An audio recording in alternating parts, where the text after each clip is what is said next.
તો જય શ્રી રામ, જય હનુમાન દાદા. તો કેમ છો મારી યુટ્યુબ ફેમિલી? તો આજે હું લાવી છું તમારા માટે 4 એવી અવનવી ટીપ. તો વિડીયોને એન્ડ સુધી બને રહેજો અને વિડીયો પસંદ આવે તો એક લાઈક જરૂરથી કરતા જજો અને ચેનલ ઉપર નવા આવ્યા હોય તો ચેનલને સબસ્ક્રાઈબ પણ જરૂરથી કરતા જજો. તો આજની મારી સૌથી પહેલી ટીપ છે બોટલ હોય છે એના માટેની છે. તો આપણા ઘરમાં જે નાના છોકરા હોય છે સ્કૂલે જે આવી બોટલ હોય છે એ પાણી ભરીને લઈ જતા હોય છે. તો ઘણી વખત એવું થાય છે કે આ જે બોટલ હોય છે એની અંદરથી ખૂબ જ વાસ આવતી હોય છે. તો આ જે વાસ છે એને કાઢવા માટે આપણે શું કરવાનું કે સૌથી પહેલાં આપણે જે લીંબુનો રસ હોય છે લીંબુનો રસ આપણે થોડોક લેવાનો છે અને જે બોટલ છે એની અંદર આપણે નાખી દેવાનું છે.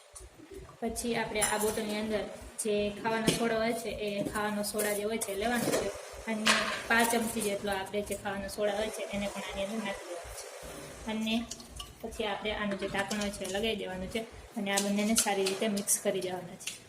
અને પછી આપણે ઢાંકણ ખોલીને આની અંદર જે ગરમ પાણી હોય છે થોડું ગરમ પાણી કરી દેવાનું અને એને પણ આની અંદર નાખી દેવાનું.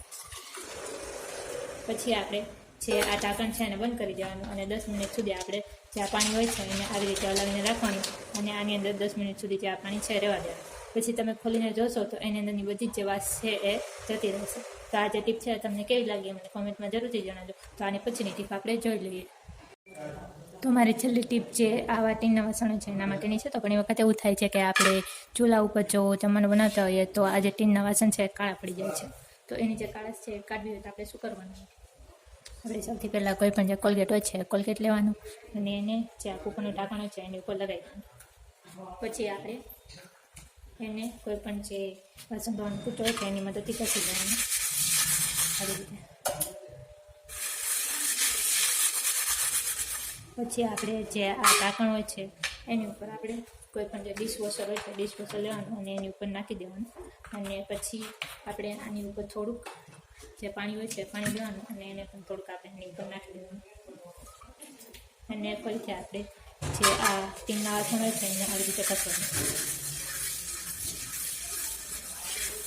તો આવી રીતે કરવાથી જે પણ કાંઈ ટીનનું જે વાસણ હોય છે એની ઉપર જે પણ કાંઈ કાળાશ લાગી હોય બધી જ કાળાશ નીકળી જશે.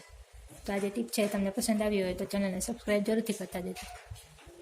તો મારી નેક્સ્ટ ટીપ જે કૂકરનું ઢાંકણ હોય છે એના માટેની છે. તો ઘણી વખત એવું થાય કે આપણે કૂકરની અંદર ક્યાંક બાફા મૂકીએ અને જો આપણે એની અંદર પાણી વધારે નાખી દઈએ તો એ જે પાણી છે એ ઉભરાઈને બહાર આવતું હોય છે અને એના કારણે આપણું જે કૂકર હોય છે એ ખરાબ થાય છે અને સાથે જ જે ગેસ હોય છે એ પણ ખરાબ થાય છે. તો એવું ન થાય એના માટે આપણે શું કરવાનું? સૌથી પહેલાં આપણે જે કૂકરની ઉપર જે ઢાંકણ હોય છે એની જે સીટી હોય છે આપણે કાઢી લેવાની અને પછી આપણે જે આ સીટી હોય છે એની અંદર થોડું જે તેલ હોય છે ખાવાનું તેલ એ નાખી દેવાનું અને પછી આ જે ભાગ હોય છે ત્યાં પણ આપણે થોડું જે તેલ હોય છે એ નાખી દેવાનું અને પછી આપણે જે સીટી હોય છે એને લગાવી દેવાનું. તો આવું કરવાથી શું થશે કે જે પાણી હોય છે એ ઉભરાઈને બહાર નહીં આવે અને તમારું જે કૂકર છે એ ખરાબ નહીં થાય અને જે ગેસ હોય છે એ પણ ખરાબ નહીં થાય. તો આ જે ટીપ છે તમને કેવી લાગી મને કોમેન્ટમાં જરૂરથી જણાવજો અને આ વિડીયો તમે ક્યાંથી જોઈ રહ્યા છો એ પણ મને કોમેન્ટમાં જરૂરથી જણાવજો. તો આની પછીની ટીપ આપણે જોઈ લઈએ. તો મારી છેલ્લી ટીપ જે મીણબત્તી હોય છે એના માટેની છે. તો જ્યારે આપણે કોઈ પણ પ્રસંગમાં આપણે મીણબત્તી લાવીએ અને એને જલાવીએ એટલે કે એને સળગાવીએ તો એ જે મીણબત્તી છે એ જલ્દીથી ઓગળી જતી હોય છે. તો આ જે મીણબત્તી છે એ જલ્દીથી ના ઓગળે એના માટે આપણે શું કરવાનું કે આપણે કોઈ પણ જે ખાવાનું તેલ હોય છે ખાવાનું તેલ લેવાનું અને આ જે મીણબત્તી છે એને તેલવાળી કરી નાખવાનું.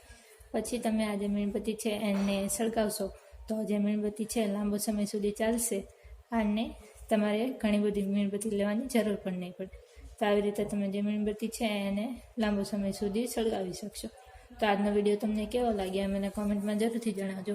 પસંદ આવ્યો હોય તો વિડીયોને એક લાઇક અને શેર જરૂરથી કરતા જજો અને ચેનલ ઉપર નવા આવે તો ચેનલને સબસ્ક્રાઈબ જરૂરથી કરતા જજો અને જોતા રહેજો બ્લોગર દિવ્યાને. તો કાલે હું મળીશ તમને આવા જ વિડીયો સાથે.